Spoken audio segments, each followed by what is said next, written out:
Assalamualaikum warahmatullahi wabarakatuh.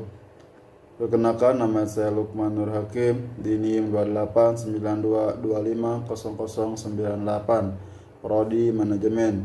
Dosen penampung Bapak Dr. Sugeng Priyatno SEMM. Kali ini saya akan mempresentasikan tugas akhir semester matkul aspek hukum dalam bisnis. Kali ini saya akan membicarakan hukum konsumen. Dalam hukum konsumen ini, permasalahan konsumen khususnya di Indonesia selalu merupakan yang aktual dipersoalkan gitu ya, yang diperdebatkan. Masalah konsumen ini sangat masalah manusia yang tentunya juga berhubungan dengan kesehatan manusia dan tidak lepas dari unsur-unsur atau luar kesehatan, antara lain unsur keagamaan. Nah, sesungguhnya apa sih masalah pelanggaran hak-hak konsumen di Indonesia ini gitu kan? Sudah terlalu banyak terjadi, tetapi sebagian besar masyarakat itu membiarkan kasusnya yang menimpanya dengan berbagai alasan gitu, sehingga mereka tidak mau melapor gitu. Nah, sehingga apa alasannya gitu? Sehingga konsumen ini enggan untuk melapor. Nah, adapun banyak alasan yang sering dijumpai oleh pihak masyarakat gitu ya, pihak konsumen. Mereka itu tidak mau repot atau takut urusannya itu enggak selesai gitu, sehingga nanti bertele-tele dan tidak mau berusaha dengan pihak polisi ataupun pihak yang lainnya. Nah, sehingga masyarakat ini yang sempat kebingungan gitu, takut kita harus melapor kemana, dan takutnya tidak ditanggapi gitu ya, atau dilayani dengan secara baik. Nah, bahkan apalagi khususnya di perdesaan ini, masyarakat perdesa khususnya, mereka tuh akan bingung dan mau gak merepot itu, sehingga masalahnya ya begitu saja, tidak mau diperlanjutkan tidak melaporkan apa keluhan yang terjadi pada dirinya gitu. Nah, sehingga mereka takut dengan adanya biaya besar gitu kan, karena memakan waktu, sehingga enggak seperti itu seharusnya.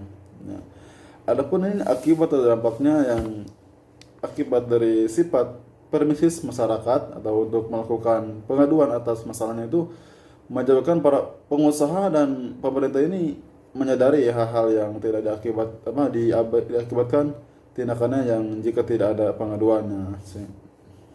Nah, hingga sifat dari masyarakat ini atau sifat konsumen ini itu akan dampak ke produsen atau ke masyarakat atau ke pemerintah, yang mengakibatkan tidak adanya reaksi gitu konsumen tuh, seolah memang menguntungkan bagi masyarakat, setidaknya enggak gitu. Dengan tidak adanya laporan ini, harusnya pengusaha itu harus turning gitu, sehingga tidak ada pengaduan dari masyarakat atau konsumen ini bukan berarti untung bagi pembisnis atau gitu kan, sehingga itu. Namun sungguhnya sifat dia masyarakat ini pada hakikatnya justru membahayakan para pengusaha gitu kan. Dan dengan karena itu nanti konsumen akan secara diam-diam beralih ke produk lain. Nah, ini harus diwaspadai oleh para pengusaha. Bukan berarti konsumen ini tidak mengadu, bukan berarti menguntungkan. Takutnya ini pengusaha bisnis ini nanti akan ditinggalkan oleh para konsumen gitu kan. Nah, dalam banyak kasus terlihat bahwa pelaku bisnis ini seringkali tidak mempedulikan bahwa pabriknya ini telah mencermin lingkungan gitu. Banyak sekali lah di Indonesia ini khususnya pembisnis ini lalai dalam lingkungan sekitar gitu. Nah, terlihat mengakibatkan penyakit atau bagi konsumen. Nah, sekarang masih banyak lalai dari pengusaha yang tidak mempedulikan lingkungan sekitar konsumen gitu. Ada pelaku bisnis yang merespon peristiwa yang merugikan masyarakat dengan memojokkan konsumen dan mencari alasan kelemahan dari konsumen ini, sehingga dari tanggung jawabnya dia lepas gitu. Dia kan dia tuh mencari menuduh ke sini konsumen gitu, mencari alasan-alasan yang memojokkan para konsumen sehingga dia tidak mau bertanggung jawab. Nah, oleh karenanya untuk peristiwa ini adalah hukum perlindungan gitu. Nah, baik untuk perlindungan hukum konsumen ataupun hukum produsen gitu ya. Maka Undang-Undang nomor 8 tahun 1099 tentang perlindungan konsumen dan produsen. Nah, walaupun undang-undang tersebut adalah tentang perlindungan konsumen dan tidak berarti hak-hak produsen disingkirkan gitu ya. Nah, bahwa undang-undang ini sesungguhnya itu untuk perlindungan konsumen, bukan berarti undang-undang ini ada hak-hak produsen itu hilang, enggak gitu ya. Jadi hal ini dapat dilihat di antara lain dengan dicantumkannya rumusan dari hak-hak perilaku usaha dalam pasal 27, yaitu dibebaskan pelaku usaha dari kewajiban dan tanggung jawab yang diderita konsumen. Baik, seperti itu. Adapun kita ke posisi konsumen dalam perdagangan bebas. Nah, situasi akhir-akhir ini yang mendesak pemerintah dan pelaku usaha untuk segera memulihkan kegiatan bisnis dan perekonomian. Sedangkali diharapkan pada persoalan perlindungan konsumen. Nah, pasokan barang dan jasa melalui kegiatan promosi yang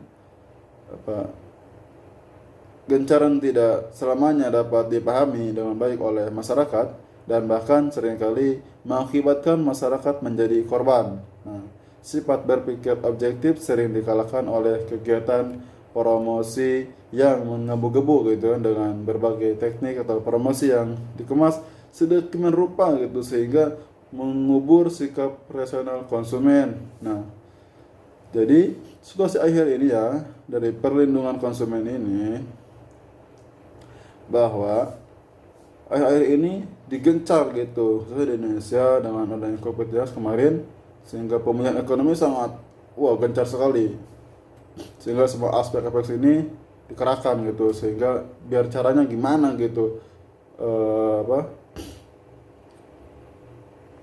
caranya bisnis ini bangkit kembali gitu. Nah, sehingga melakukan promosi elektronik yang sekian banyak rupa ya.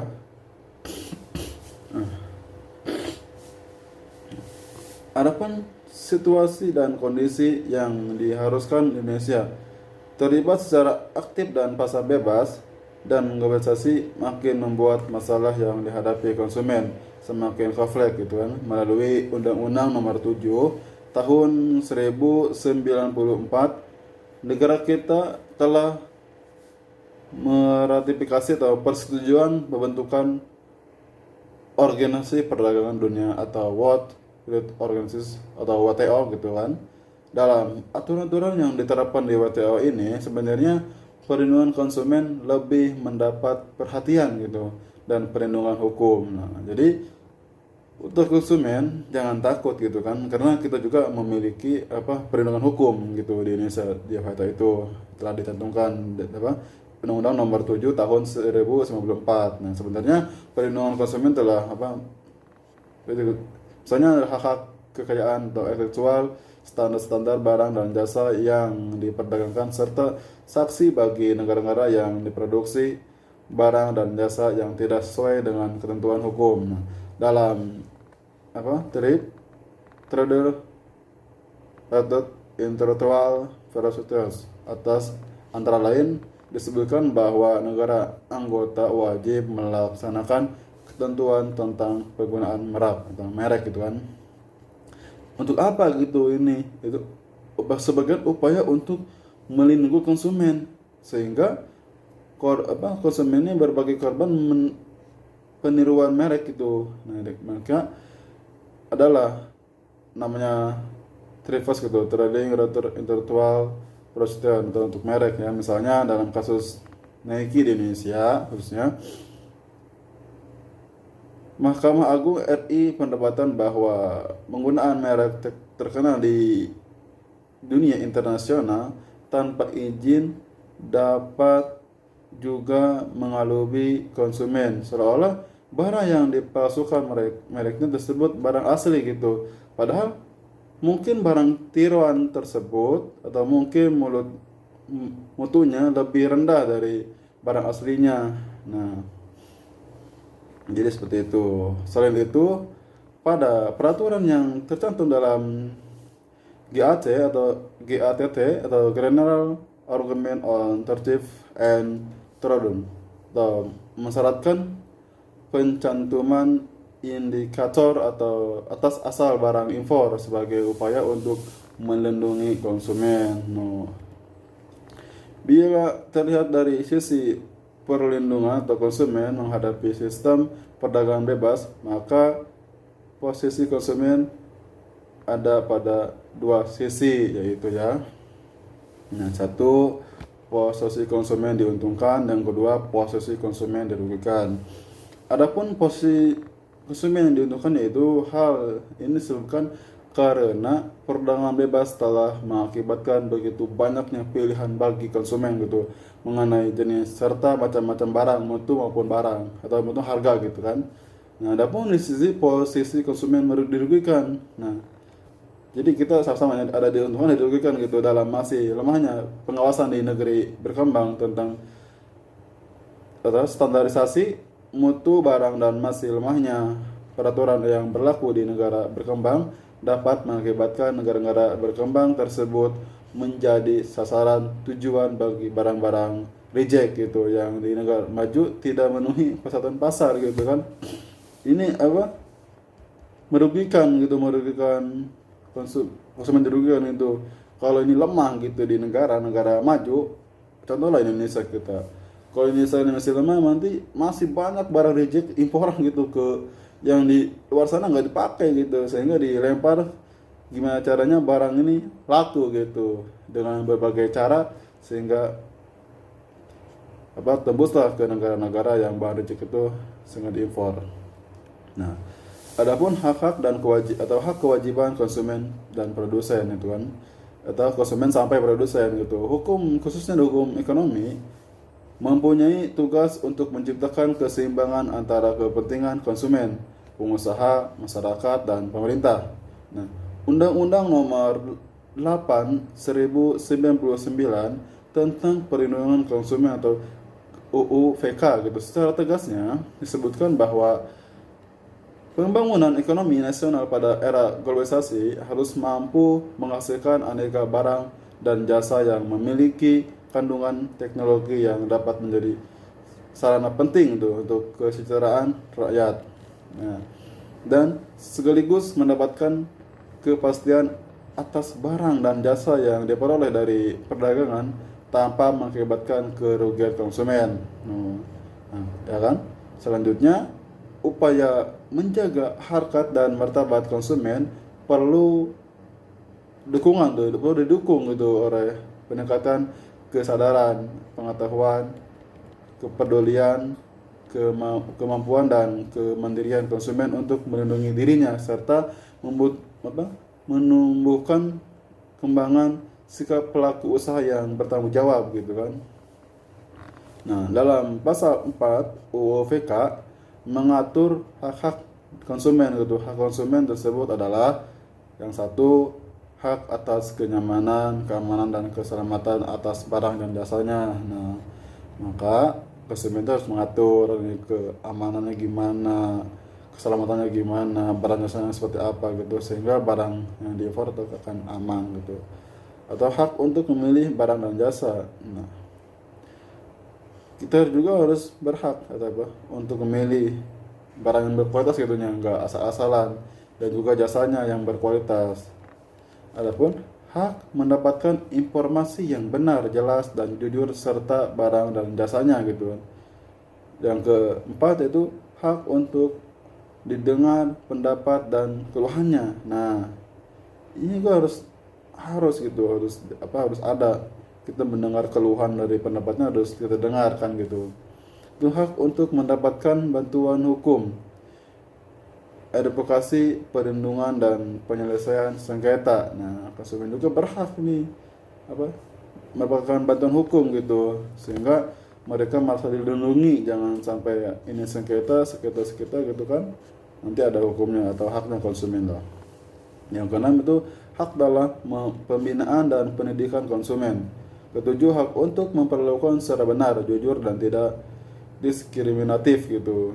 Dan hak untuk mendapatkan kompensasi atas barang atau jasa yang merugikan.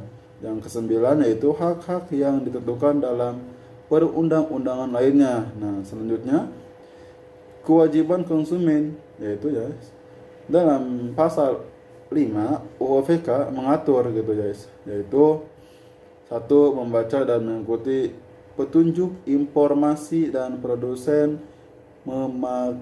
pemakaian yang benar gitu. Nanti akan dipojokkan informasi gitu, sehingga seperti apa yang bagusnya seperti apa nanti akan ditunjukkan, atau kewajiban konsumen itu inilah gitu. Dan yang kedua yaitu bertindak beretikat baik dalam transaksi pembelian barang atau jasa ya.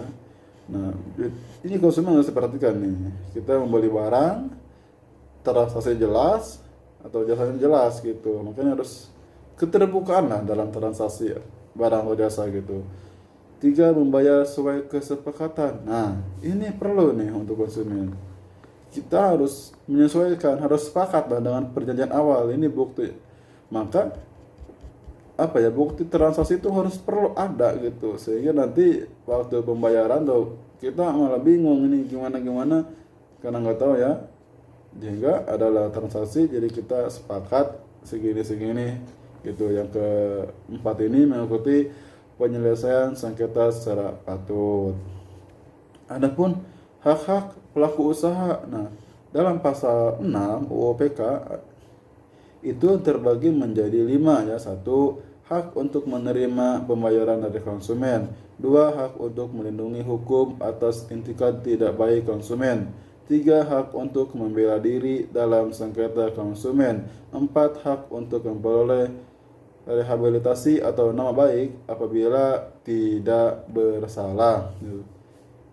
Yang kelima yaitu hak untuk ditentukan dalam peraturan perundang-undang lainnya gitu. Nah, adapun kewajiban pelaku usaha nih terdapat dalam pasal 7 UOPK, yaitu dibagi menjadi 7 ya. 1, beretikat baik dalam kegiatan usaha.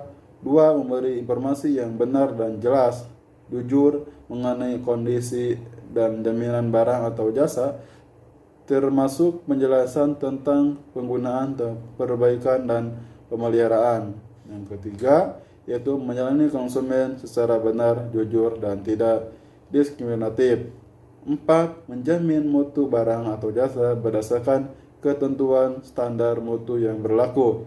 5, memberi kesempatan kepada konsumen menguji barang atau jasa dan memberi jaminan atau garansi lah gitu atas barang yang diperdagangkan. Yang keenam itu memberi ganti rugi atau kompensasi atas kerugian yang timbul dari pemakaian barang atau jasa yang diperdagangkan. Yang ketujuh yaitu memberi ganti rugi atau kompensasi atas kerugian karena tidak sesuai perjanjian gitu. Maka itu kita berikan kewajiban pelaku usaha itu ada gitu di sana. Kerugian sekian dan perjanjiannya, bila ada barang yang tidak sesuai gitu, maka itu ada haknya di situ bagi pelaku usaha atau kewajiban pelaku usaha gitu. Dalam rumus kewajiban produsen pelaku usaha sesuai pasal 7 butir A UOPK, maka pelaku usaha diwajibkan gitu untuk beretikat baik dalam aktivitas produksinya. Rumusan tersebut mengandung suatu keharusan atau kewajiban yang suka atau tidak, suka harus dilaksanakan, ya tidak, ya harus dilaksanakan juga gitu. Selanjutnya sesuai UOPK, jika suatu produk merugikan konsumen, maka produsen bertanggung jawab untuk mengganti kerugian yang diderita konsumen. Kewajiban itu melekat pada produsen meskipun antara pelaku dan korban tidak terdapat persetujuan gitu sebelumnya. Sebagai contoh nih, kita menjual es krim contohnya, berkewajiban untuk bertanggung jawab atas penderitaan yang dialami korban gitu yang menikmati es krim. Nah, jika es krim ini mengandung bakteri atau penyakit, dalam hal ini penjual es krim diwajibkan menanggung penderitaan korban karena apa? Karena perbuatan melawan hukum sebagaimana tentunya di dalam pasal 1365 KUH gitu, Perdata. Nah, selanjutnya perlu diketahui bahwa pelaku usaha dapat dibebaskan dari tanggung jawabnya dalam pasal 27 UU-BK apabila nih ini ada kebebasan atau dibebaskan lah dari tanggung jawabnya gitu. Karena telah diatur gitu dalam pasal 27 UU-BK gitu. Nah, ini apabila nih sesuatu barang seharusnya tidak untuk diedarkan. Nah, satu ya. Yang kedua, barang mengalami cacat atau di kemudian hari. Yang ketiga, cacat timbul sebagai akibat ditaatinya ketentuan mengenai kualifikasi barang. Yang keempat, yaitu melalaikan atau kelalaian yang berasal dari konsumen gitu. Yang kelima, setelah terjadinya masa kadaluarsa gitu, penuntutan 4 tahun sejak barang dibeli atau diperjanjikan. Nah, 4 ini adalah pelaku usaha dapat dibebaskan dari tanggung jawabnya. Nah, adapun ada 2 dasar tuntutan nih. Pada saat seorang akan melakukan klaim atau klaim nih, mengklaim merek, maka dasarnya 1. Pelanggaran jaminan, 2. Prinsip kehati-hatian. Nah, apa sih pelanggaran jaminan ini? Ini dikaitkan dengan adanya suatu jaminan tertentu dari pelaku usaha tentang produk yang dipasarkan tidak cacat atau rusak. Cacat atau rusaknya barang diartikan dalam 3 hal, yaitu karena konstruksi barang, desain, atau karena pelebaban atau kepelebaban yang lain gitu. Nah, ini juga berdasarkan 3 ini ya, atau mungkin barang cacat ya, rusak gitu. Nah, yang kedua yaitu prinsip kehati-hatian. Pelaku usaha dapat diklaim karena pelaku usaha gagal menunjukkan adanya kehati-hatian yang cukup dalam melakukan proses produksinya melalui dari perencanaan pembuatan sampai dengan pendistribusian atau pemasaran gitu kan. Nah, ini dua dasar tuntutan pada saat orang akan melakukan klaim. Nah, kita ke sengketa konsumen dan peranan pengadilan. Perbedaan kepentingan antara konsumen dan pelaku usaha mengakibatkan kemungkinan terjadinya sengketa konsumen. Nah, cukup besar gitu kan. Jika ada keluhan terhadap produknya, pelaku usaha akan mengupayakan menyelesaikan tertutup gitu, sedangkan konsumen berkepentingan agar menyelesaikan tertutup, sedangkan konsumen berkepentingan agar penyelesaian dilakukan lewat saluran umum supaya tuntas gitu ya. Nah, jadi mungkin pengadilan cukup gitu kan, keterbukaan lah intinya gitu. Cara penyelesaian sengketa konsumen ini sesuai UU PK tadi itu memberikan sebagian manfaat bagi konsumen maupun juga bagi pelaku usaha. Nah, bahkan juga pemerintah, yaitu 1. Mendapatkan ganti rugi atas kerugian yang diderita. 2. Melindungi konsumen lain agar tidak mengalami kerugian yang sama. 1 orang mengadu sesuai prosedur, maka sejumlah orang lainnya akan dapat tertolong gitu. Yang ketiga, menunjukkan sikap kepada masyarakat pelaku usaha supaya lebih memperhatikan kepentingan konsumen. Yang keempat, itu pengaduan dapat janjikan tolak ukur dan titik tolak ukur untuk perbaikan mutu produk dan perbaiki kekurangan lain yang ada gitu. Yang kelimanya itu dapat sebagai informasi dari adanya kemungkinan produk tiruan. Nah, sehingga dalam pasal 23 UU PK disebutkan bahwa dalam hal pelaku usaha pabrikan dan atau pelaku usaha di distributor gitu menolak atau tidak memberi tanggapan atau tidak memenuhi ganti rugi atas tuntutan konsumen, maka diberikan hak untuk menggugat pelaku usaha dan menyelesaikan perselisihan yang timbul melalui Badan Penyelesaian Sengketa Konsumen atau BPSK, atau dengan cara mengajukan gugatan kepada badan pengadilan di tempat kedudukan konsumen. Nah, oleh karenanya jelas bahwa UU PK memberikan alternatif penyelesaian melalui pengadilan di luar sistem pengadilan yang disebut BPSK gitu, atau melalui pengadilan negeri atau pengadilan negeri yang daerah hukumnya meliputi tempat kedudukan konsumen. Pilihan menyelesaikan sengketa melalui BPSK tersebut adalah paralel atau sejajar dengan pilihan penyelesaian sengketa melalui badan peradilan. Nah, putusan BPSK ini cukup menakutkan gitu bagi pelaku usaha. Nah, yang nakal gitu, dia takut nih karena pemutusan tersebut dapat dijadikan bukti permulaan bagi penyidik, sehingga penyelesaian sengketa melalui BPSK ini tidak menghilangkan tanggung jawab pidana gitu menurut ketentuan yang berlaku. Nah, dalam pasal 46 ayat 1 UU PK dinyatakan bahwa setiap gugatan atas pelanggaran pelaku usaha ini dapat dilakukan oleh: 1. Seorang konsumen yang diragukan atau ahli waris yang bersangkutan. 2. Sekelompok konsumen yang mempunyai kepentingan yang sama. 3. Lembaga perlindungan konsumen swadaya masyarakat yang memenuhi syarat. 4. Pemerintah atau investasi terkait apabila barang atau jasa ini dikonsumsi, dimanfaatkan atau mengakibatkan kerugian materi yang besar gitu atau korban yang tidak sedikit.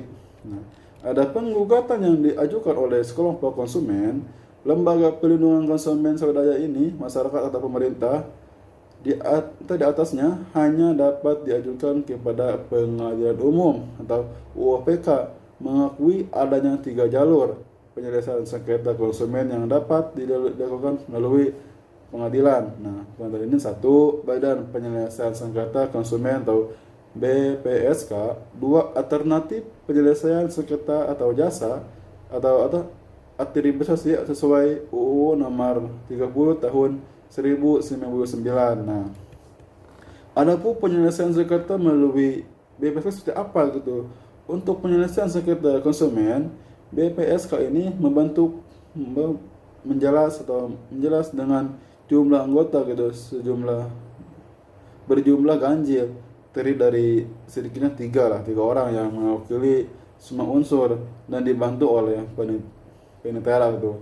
Dalam hal ini, BPSK diwajibkan untuk menyelesaikan sengketa konsumen dalam jangka waktu 21 hari, yaitu sejak gugatan diterima oleh BPSK penyelesaiannya. Ya. Sedangkan sengketa melalui BPSK ini dikhususkan bagi konsumen perorangan gitu yang memiliki perselisihan dengan pelaku usaha dan sikap penyelesaian yang cepat dan murah gitu kan. Nah, penyelesaian sengketa melalui pengadilan. Nah, walaupun putusan yang dijatuhkan melalui BPSK bersifat final dan mengikat, namun demikian para pihak yang tidak setuju atau putusan tersebut dapat mengajukan keberatan kepada pengadilan negeri untuk diputus dalam waktu 21 hari. Nah, dengan waktu 14 hari untuk mengajukan keberatan ke pengadilan negeri, terdapat putusan pengadilan negeri ini dapat diajukan upaya hukum kasasi ke Mahkamah Agung yaitu RI yang akan diputus dalam waktu 30 hari dengan waktu 14 hari untuk pengajuan kasasi. Nah, Demikian, hanya itu yang saya paparkan atau jabarkan dalam hukum konsumen ini. Nah, semoga bermanfaat. Kurang lebihnya saya mohon maaf. Wassalamualaikum warahmatullahi wabarakatuh.